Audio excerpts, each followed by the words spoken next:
जागरणजोश.com के इस वीडियो में आप सभी का स्वागत है दोस्तों। मैं हूं सैयद सोबान। दोस्तों, इस वीडियो में हम बात करेंगे, एक व्यापार समझौता अभी हुआ है जिसमें कुल 15 देशों ने इसको साइन किया है। ये क्या है, कहां हुआ है, कौन से देश इसमें शामिल हैं, भारत इसका हिस्सा क्यों नहीं है, इन सब जो है पॉइंट्स पर हम चर्चा करेंगे इस वीडियो में।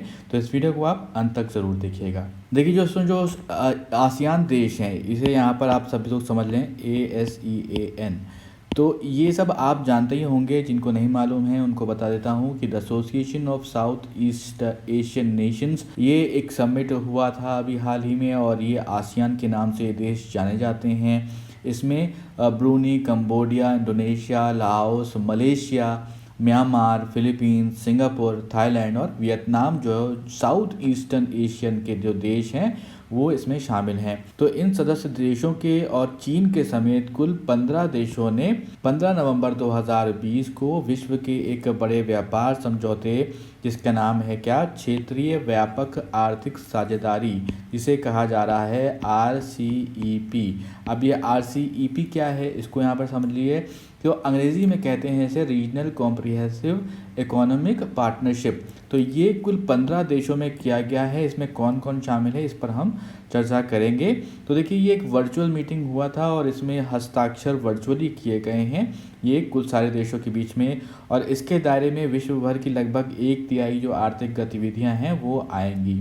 अब देखिए, शिखर सम्मेलन की अध्यक्षता किसने की, इसके बारे में समझ लेते हैं। तो देखिए, विशेषज्ञों के अनुसार क्षेत्रीय व्यापक आर्थिक साझेदारी यानी कि RCEP, जिसमें कि चीन, जापान, दक्षिण कोरिया, न्यूजीलैंड, ऑस्ट्रेलिया के साथ 10 जो दक्षिण पूर्व एशियाई जो आसियान देश हैं वो शामिल थे। ये जैसा कि हमने बात भी करी, GDP के संदर्भ में दुनिया का सबसे बड़ा ये व्यापार समझौता माना जा रहा है। और आपको यहाँ पर ये भी बता दें कि वियतनाम के प्रधानमंत्री ने चौथे क्षेत्रीय व्यापक आर्थिक भागीदारी शिखर सम्मेलन की अध्यक्षता की, यानी कि RCEP की। तो इसे हिंदी में कहा जाता है क्षेत्रीय व्यापक आर्थिक साझेदारी, रीजनल कॉम्प्रिहेंसिव इकोनॉमिक पार्टनरशिप। दोस्तों, ये पहली बार समझौता कब हुआ था, आइए इसको समझते हैं। तो 2012 में ये पहली बार हुआ में प्रस्तावित किया गया।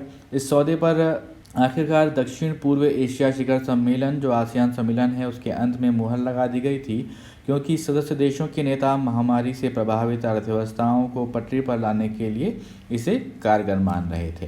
तो दोस्तों, आप इस समझौते से जो संबंधित कुछ तथ्य हैं उसको समझ लीजिए। समझौते के तहत सदस्य जो देश हैं वो टैरिफ कम करेंगे और व्यापार सेवा के रास्ते खोले जाएंगे। इस समझौते में अमेरिका को शामिल नहीं किया गया है, लिहाजा इसे चीन के नेतृत्व में एक वैकल्पिक व्यापार समझौता समझा जा रहा है।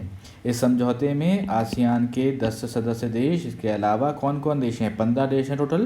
तो इसमें चीन, जापान, दक्षिण कोरिया और ऑस्ट्रेलिया के साथ साथ न्यूजीलैंड, तो ये यहाँ पर 5 देश प्लस जो आपके 10 आसियान के देश हैं। तो ये समझौता 15 तारीख को हुआ और कुल 15 जो है इसमें देश शामिल हैं, और ये समझौता कब हुआ, 15 नवंबर को। अब ये क्षेत्रीय व्यापक आर्थिक साझेदारी यानी कि RCEP, regional comprehensive economic partnership में आसियान समूह के 10 देशों को लेकर इस साझेदारी पर चर्चा की शुरुआत सबसे पहले, जैसे कि हमने बताया आपको, 2012 में हुई थी।